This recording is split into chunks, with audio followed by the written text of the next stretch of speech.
Welcome to Thought for October the 21st. Our readings are 2 Chronicles chapters 14 and 15, Ezekiel chapter 47, and John chapters 15 and 16.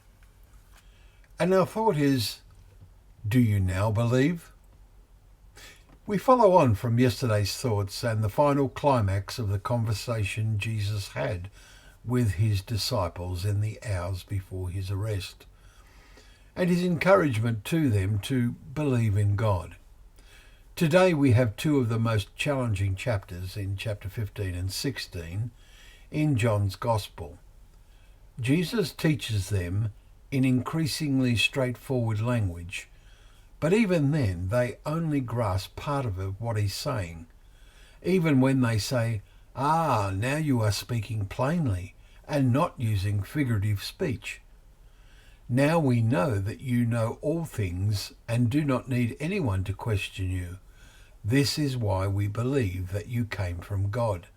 Chapter 16, verses 29 and 30. They are feeling positive now, after being perplexed by his words, saying, what does he mean by a little while?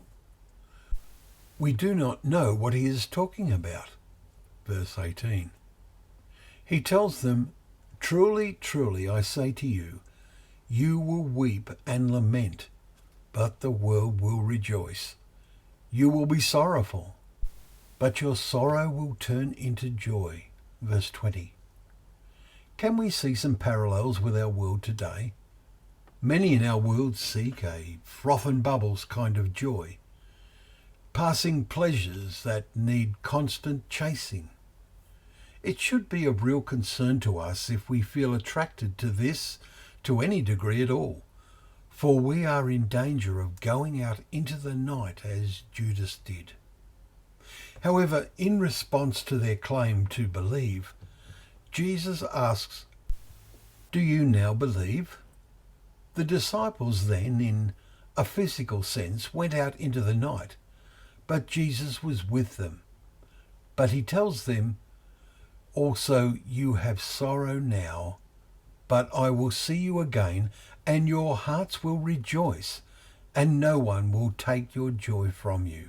Verse 22.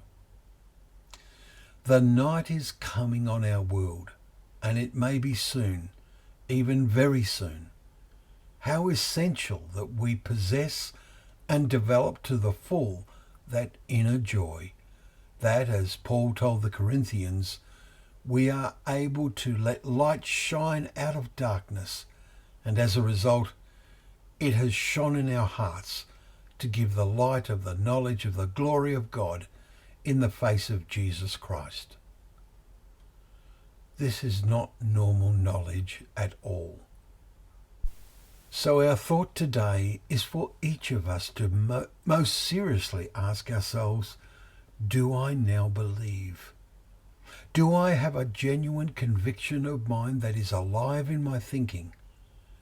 Our minds go back to the words of Jesus just before he told his disciples, Lazarus is dead, when he said, if anyone walks in the night, he stumbles, because the light is not in him. Chapter 11, verse 10. We only really believe in the sense Jesus is talking about when the light is in us. In these last days, we are going to need that light even more. Well, thank you once again for joining us for Thought for the Day, where together we can open up the pages of God's Word, remembering that the Word is a lamp to our feet and a light to our path.